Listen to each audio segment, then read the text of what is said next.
완공하였습니다. 오늘 본문을 통해서 좀 세 가지 정도의 주제를 가지고 좀 말씀을 함께 나누기 원하는데, 우리 혹시 성막 공사가 몇 개월 정도 걸렸는지를 혹시 아시나요? 성막을 지금 모세의 명령에 따라서 이제 35장 이후로 보면 이스라엘 백성이 이제 명령대로 준행해서 공사를 하게 되는 거죠. 여러 가지 기구들을 만들고. 그런데 그 기간이 대략 어느 정도 걸렸을까요? 오늘 그 본문을 보면서 우리가 그것들을 좀 살펴봤으면 좋겠는데, 한번 우리 생각해 봤으면 좋겠어요. 처음 하나님께서 이스라엘 백성들을 명하셔서 이제 출애굽을 하라고 명령하시죠. 우리 출애굽기 12장 2절에 보면 이렇게 얘기하세요. 이 달을 너희에게 달의 시작 곧 해의 첫 달이 되게 하고 라고 명하셨는데, 이 명령을 언제 하시냐면은 유월절을 기점으로 해서 명하십니다. 유월절. 그러니까 유대력으로 했을 때 1월 14일이죠. 이 유월절을 하나님께서 첫 달로 명하시고, 실제로 유월절에 어린 양의 죽음을 통해서 나왔기 때문에 이스라엘 백성이 출애굽을 했던 날짜는 1월 14일 그 날짜였죠. 그리고 나서 이제 라암세스를 비롯해서 이제 여러 곳을 다니게 됩니다. 뭐 만나도 마라에도 이르고 르비딤에도 이르고 여러 아말렉 사람들도 만나고 여러 가지 홍해도 건너고 여러 과정을 거쳐서 이스라엘 백성이 시내 광야에 도착했을 때가 언제냐면은 출애굽을 한 지 약 3개월이 지난 시점이었어요. 19장 1절에 이렇게 얘기하고 있죠. 이스라엘 자손이 애굽 땅을 떠난 지 3개월이 되던 날 그들이 시내 광야에 이르니라. 자, 3개월이 돼서 이제 시내 광야에 이르렀고 19장까지 왔던 거고요. 그리고 이제 모세가 시내 산에 이르렀을 때 이제 어떻게 되죠? 산 정상으로 올라가죠. 올라가서 40일 동안 하나님의 율법을 받고 그 속에서 이제 하나님의 음성을 듣습니다. 40일이 또 경과가 되고요. 내려왔는데 백성들이 금송아지를 만들어서 우상을 숭배하면서 하나님 앞에 하나님의 진노를 샀고, 그 일 이후로 모세가 다시금 40일 동안 위에 올라가서 하나님 앞에 중보 기도를 하죠. 중보 기도를 하고 하나님과 새롭게 언약을 체결한 이후에 이제 내려와서 백성들에게 명령한 것이 무엇이냐면은 너희가 다시 이제 성막을 지어라라는 명령을 했습니다. 그러니까 대략적으로 우리 계산을 해보면은 시내산까지 온 게 약 3개월이 걸렸고요.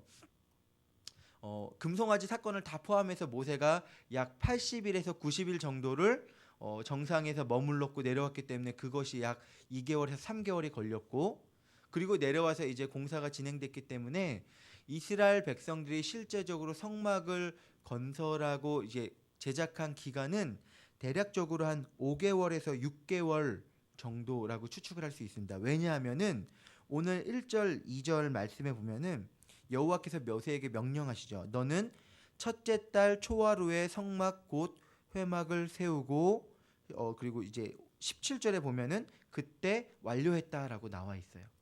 그러니까 이 첫째 달 초하루는 1월 달 1일을 말하는데, 출애굽을 해서 2년째 되던 해, 2년째 되던 해에 첫째 달 첫째 해에 성막을 완공했으니까 약 5개월에서 6개월 정도가 이제 걸렸다라고 우리가 생각을 해볼 수가 있는 거죠. 어찌 보면 이 첫째 달 초하루는 이스라엘 백성의 입장에서는 출애굽을 해서는 처음 맞이하는 새해라고 볼 수가 있겠습니다. 1년째 첫째 달 초하루는 애굽 땅에서 보냈었고요. 출애굽을 하고 난 이후로 처음 맞이하는 때가 이때였죠. 오늘 40장 1절 2절에 보시면은 하나님께서 모세에게 이제 명령하세요. 너는 첫째 달 초하루에 성막 곧 회막을 세우라라고 명령을 하시는데, 말씀을 묵상하면서 계속적으로 질문이 됐던 거는 하나님은 왜 첫째 달 초하루에 맞춰서 성막을 세우라고 하셨을까라는 것이었어요. 실제 성경이 그 이유를 이러하다라고 답하고 있지 않기 때문에 구체적으로 이런 것이 정답이다라고 말할 수는 없지만, 말씀을 묵상하면서 제 안에서 하나님께서 왜 이 유대인의 입장에서 봤을 때 1월 1일에 그때 이제 성막을 완공하라고 하셨을까에 대해서 묵상을 하면서 몇 가지 마음속에 생각이 되었던 것이 있습니다. 무엇이냐면은 이스라엘 백성들의 삶이 어떠했을까를 좀 생각을 해봤어요. 광야에서 지금 머물러서 쭉 돌아다니면서 살았던 날들이었죠. 그리고 구름 기둥과 불 기둥의 인도하심에 따라서 그날 하루하루를 인도해 갔던 날이었고요. 시내 광야에 이르러서는 6개월 동안 대략적으로 한 6개월 동안 어디로 이동하지 않고 그 광야에서 지금 살고 있는 날이었어요. 모세를 기다리면서 또한 모세가 내려와서는 모세가 명령한 대로 성막의 기구를 만들면서 지금 하루하루를 살고 있는 거예요. 저는 이 이스라엘 백성들의 삶을 생각해 보면서 어찌 보면 이들의 삶이 너무 이렇게 우리 중고등부 학생들처럼 뻔한 삶이겠다. 아침에 일어나서 이렇게 만나 거두고 밥 먹고 그리고 이렇게 성막 완공하고 공사하다가 또 밥 먹고 일하다가 밥 먹고 어두워지니까 자고 이제 이런 삶의 반복이었을 거 아니에요. 그런 삶을 하루도 아니고 6개월 가까이 특별히 어느 한 곳에 머물러서 그냥 하루하루를 살아가는 거예요. 어찌 보면은 그 삶이 어떤 역동성이 있고 무언가 새로운 기대감이 있고 이런 하루가 아니고 어찌 보면 이스라엘 백성의 입장에서는 그냥 의례의례 지나가는 하루하루였을 수도 있다라는 거죠.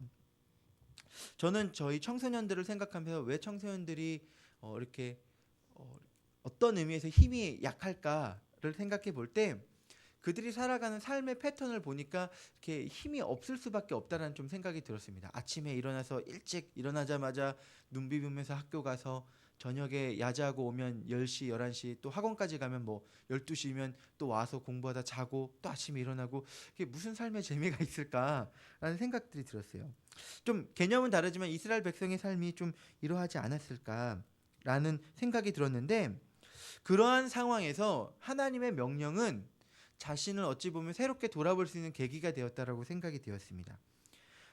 첫째 달 초하루에 이것을 완공해라라고 했을 때 어떤 분명한 목표점과 기준점이 생기는 것도 있지만 또 한편으로는 벌써 1년이 지났구나. 그리고 새해구나라는 느낌을 받는 거죠.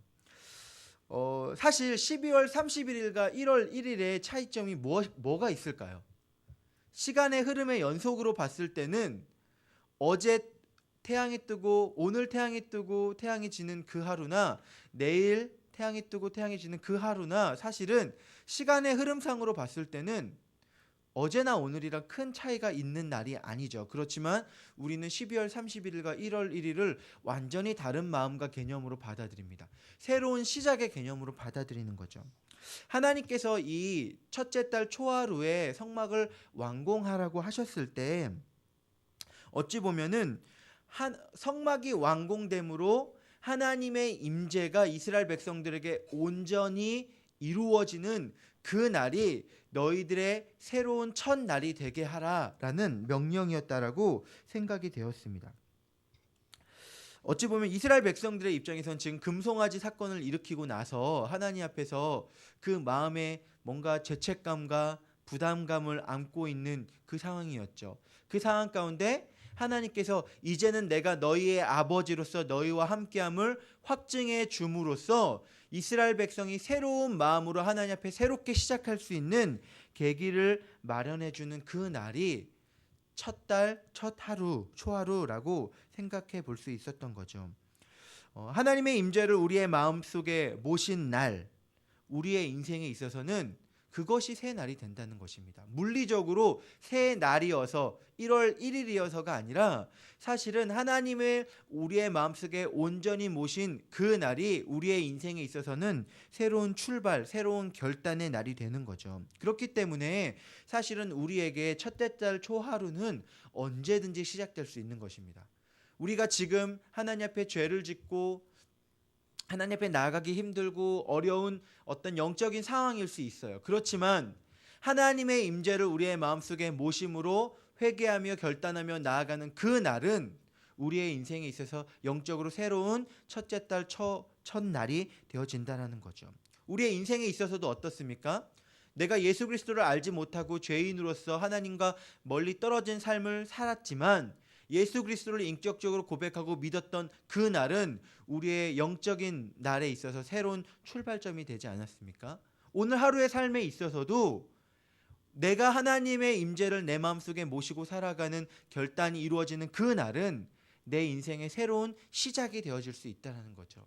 그래서 사실은 이것이 우리에게 은혜이고 특권인 것 같아요. 우리가 하나님의 자녀가 된 이유로 우리는 언제든지 주님을 우리의 마음속에 모시고 회개하는 그 순간 다시금 주님 앞에 새롭게 담대히 나아갈 수 있는 아들의 자녀의 자격을 얻게 되지 않았습니까?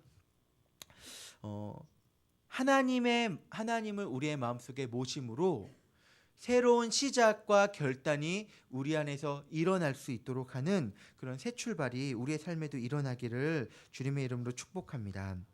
두 번째로 우리가 좀 생각해 볼 것은 이제 성막을 실제적으로 첫 달 초하루에 완공을 하는데요. 완공을 할 때 참 재밌는 게 무엇이냐면은 증거궤로부터 시작을 하게 된다라는 거죠. 증거궤로부터 시작을 해서 그러니까 지성소죠. 지성소로부터 시작을 해서 성소를 구성하고 그리고 성막들을 구성하는 순으로 나아간다라는 거예요. 이것을 통해서 생각해 볼 때 중요한 것이 무엇이냐면은 하나님의 임재로 상징되어지는 언약궤, 그리고 특별히 말하면 그 언약궤에 있는 말씀과 쌍난 지팡이와 하나님의 십계명 말씀을 기준으로 해서 하나님의 성막이 구성되어진다라는 것입니다. 그리고 이 성막을 구성하고 나서 행해지는 어떤 의식이 무엇이냐면은 성전 기구들에 있는 성막 안에 있는 모든 기구들에 관유, 기름을 발라서 그것을 거룩하게 했다라는 거죠. 그리고 뒤에 보면은 오늘 본문 뒤편에 보면은 아론과 그의 아들들을 물로 씻기고 그의 머리에 기름을 부음으로 거룩하게 하여서 제사장의 직분을 감당하게 했다라고 이야기를 하고 있습니다. 자, 하드웨어가 마련되어졌어요. 성막이 지어졌어요. 그리고 그 성막이 지어짐과 함께 하나님이 하셨던 가장 첫 번째 일은 무엇이냐면은 기름을 발라서 거룩하게 행하다라는 것이었죠. 특별히 제사장에 보면은 이 거룩이라는 요소가 제사장의 상징이었죠. 제사장의 옷을 보면은 이 다 맞춘 이에 이 이마에 태를 두르는데 태를 두를 때 여호와께 성결이라고 이렇게 붙여진 조각된 그런 이제 태를 두르고 하나님 앞에 섭니다. 그러니까 하나님 앞에 설 때 가장 첫 번째 되는 자격이 거룩함이라는 거죠. 거룩함. 어제 고등부 설교를 할 때도 사실 이 거룩함에 대해서 좀 묵상을 했었는데 기름을 발라서 거룩하게 된다라는 것의 의미가 무엇일까요? 우리는 본질적으로 죄인이고 거룩함과 가장 거리가 먼 존재입니다. 죄인이에요. 하나님의 진노와 심판의 대상이 된 것이 우리입니다. 그렇지만 하나님은 우리를 의롭다고 여겨주셨죠. 오늘날 우리가 이 기름을 발라서 거룩하게 된다라는 의미를 우리에게 적용해 본다라면은 우리가 어떤 무언가로 인해서 거룩하게 하나님 앞에 인정받았다라는 거예요. 누구에 의해서 그렇게 됐습니까? 예수 그리스도의 피 흘리심을 통해서 우리가 거룩하게 인정을 받게 되었죠. 히브리서 13장 2절에 보면 이렇게 이야기하고 있습니다. 그러므로 예수도 자기 피로써 백성을 거룩하게 하려고 성문 밖에서 고난을 받으셨느니라. 예수 그리스도의 피를 통해서 우리가 거룩하게 되어졌다라는 거죠. 거룩함은 어떤 죄가 없어진 깨끗하고 거룩한 상태를 의미한다기보다는 사실은 거룩함이라는 것은 하나님을 향한 몸부림이라고 생각되어집니다. 끊임없이 올라오는 우리의 죄된 유혹 속에서 예수 그리스도의 십자가의 구속을 믿음으로 붙잡으면서 그분의 뜻에 맞도록 우리를 순간순간 맞춰가는 몸부림, 이것이 거룩해져 가는 과정이라는 거죠. 그렇기 때문에 우리가 하나님 앞에서 설 때 사실은 우리에게 가장 필연적으로 요구되어지는 것은 이 거룩함입니다. 우리는 하나님 앞에 나아갈 때 우리의 의와 노력과 우리의 어떤 공로를 통해서 하나님 앞에 나아가는 것이 아니라 사실 우리가 하나님 앞에 나아갈 수 있는 유일한 길은 예수 그리스도의 그 보혈의 공로를 붙잡는 것밖에 없죠. 거룩함을 추구하는 것만이 우리가 하나님 앞에 설 수 있는 유일한 길이라는 것입니다. 그렇기 때문에 사실 성도의 삶의 목적은 행복이 아닌 거룩함인 거죠. 끊임없는 몸부림 속에서 주님을 닮아가는 과정, 이것이 거룩함의 과정입니다. 저는 이 거룩함의 과정을 생각하면서 하나님께서 이 제사장들에게 그리고 성막의 기구들을 지금 거룩하게 하셨잖아요. 그런 것으로 생각되어져 봤을 때 하나님께서 우리를 무엇라고 여기고 계시냐면은 우리를 제사장으로 여기고 계시고요. 그래서 베드로전서는 무엇라고 합니까? 너희는 왕 같은 제사장이다라고 이야기를 하고 있고요. 또 한편으로는 하나님은 우리를 성전의 한 부분으로 여기고 계셔요. 하나님을 대하고 날마다 하나님 앞에 서는 자는 하나님의 거룩하심 앞에서 그도 거룩해져야 한다는 거죠. 그렇기 때문에 하나님이 우리를 대하시는 관점은 항상 하나님 앞에 서 있어야 될 거룩한 존재라는 거예요. 그리고 하나님은 예수 그리스도의 피로써 피를 우리에게 바르셔서 어찌 보면 우리를 거룩하게 하셨던 거죠. 그래서 우리가 생각해 봐야 됩니다. 나의 정체성은 죄인이고 연약한 자가 아니라 하나님 앞에 거룩하게 항상 서 있어야 하는 자이다. 이것이 우리의 정체성이라는 거예요. 그게 우리의 삶의 목적이기도 한 거죠. 성도로서 우리가 살아가는 동안 주님의 거룩하심을 닮아서 매일매일 거룩하게 되어져야 될 사명이 우리에게 있는 거죠. 그렇기에 우리의 삶은 그 거룩을 향한 몸부림이 우리의 삶의 흔적 속에서 남겨져 있어야 한다는 것입니다. 마지막으로 우리가 생각해 볼 것은 우리 16절 말씀인데요. 16절 말씀을 우리가 한 목소리로 같이 읽어보도록 하겠습니다. 시작. 모세가 그같이 행하되 곧 여호와께서 자기에게 명령하신 대로 다 행하였더라. 아멘. 39장부터 반복되어서 강조되어져 왔던 표현이 무엇이냐면은 여호와께서 명령하신 대로라는 표현이었어요.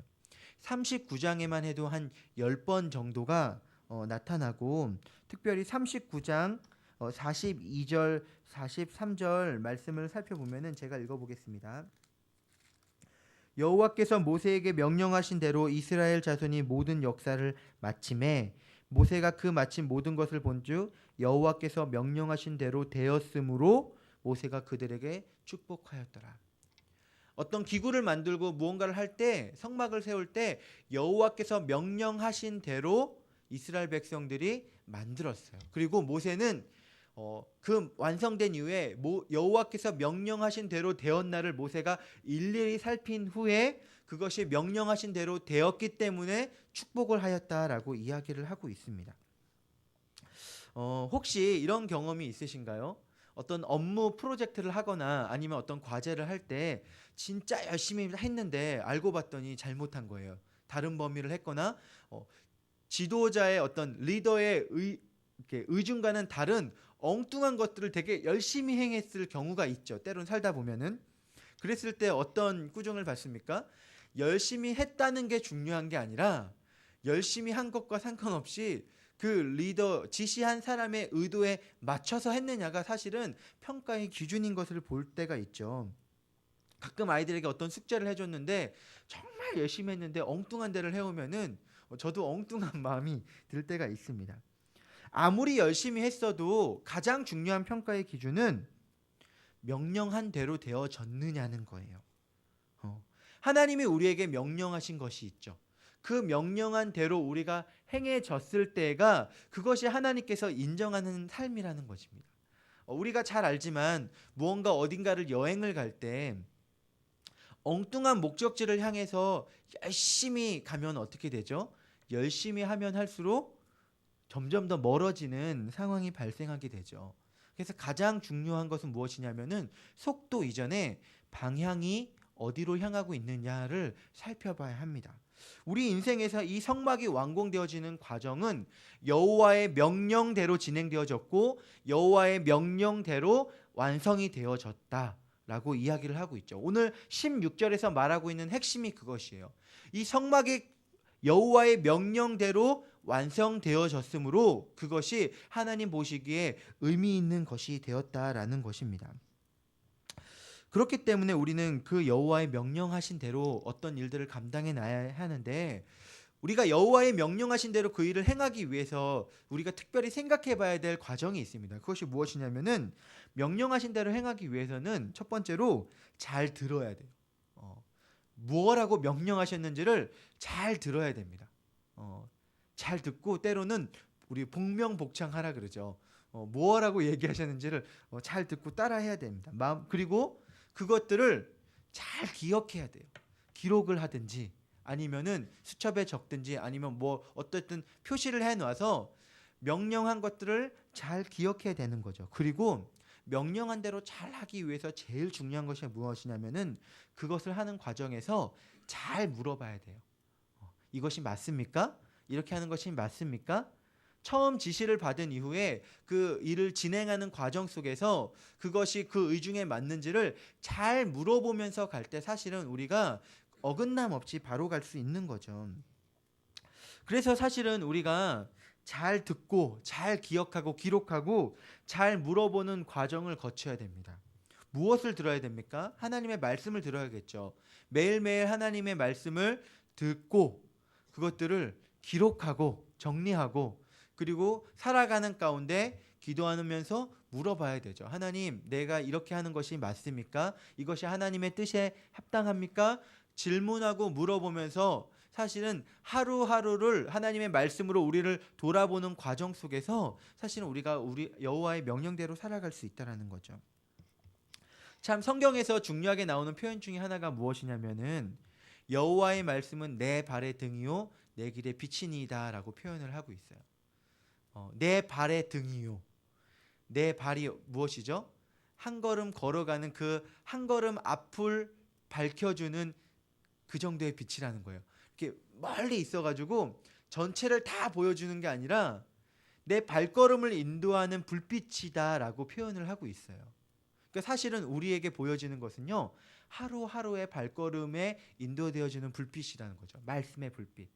그렇지만 그 하루하루를 그 말씀에 비춰주는 대로 한 걸음 한 걸음 걸어갔을 때 결과적으로는 그 발걸음들이 모여져서 하나님이 이끄시는 방향대로 우리를 인도해 간다는 것입니다. 그렇기 때문에 우리에게 중요한 것은 오늘 하루이죠. 오늘 하루.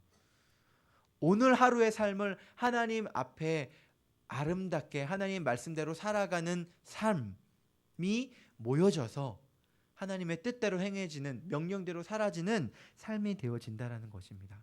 그래서 사실 그리스도인을 잘 표현한 것이 하루살이입니다. 하루살이.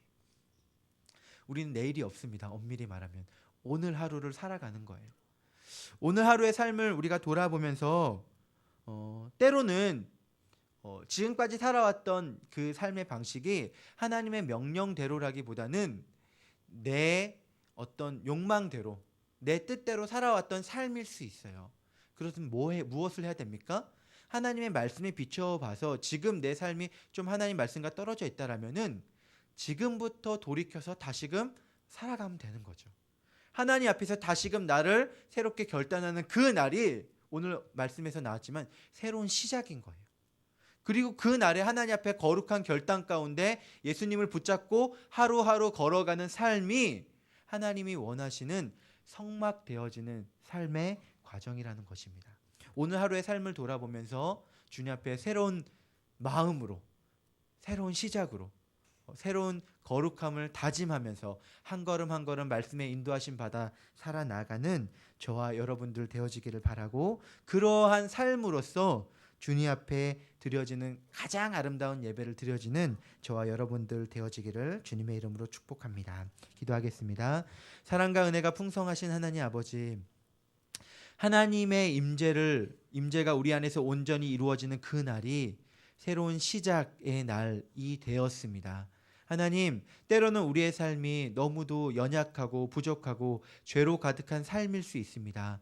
하나님, 그러나 우리가 예수 그리스도의 그 보혈의 공로 붙잡고 주님 앞에 새롭게 서는 다짐을 합니다. 하나님, 우리를 거룩하게 빚어주시고 또한 그러한 거룩한 발걸음 가운데 주님 앞에 말씀에 따라 한 걸음 한 걸음 인도함 받을 때 우리의 삶의 흔적들이 모여져서 정말 주님이 기뻐하시는 삶의 예배가 되어지기를 원하오니 하나님 오늘의 우리의 삶을 받아주시고 오늘의 우리의 삶을 우리가 새로운 결단 가운데 나아갈 수 있도록 붙들어 주시옵소서. 우리를 온전케 하실 우리 구주 예수님의 이름으로 기도드립니다. 아멘. 하늘에 계신 우리 아버지여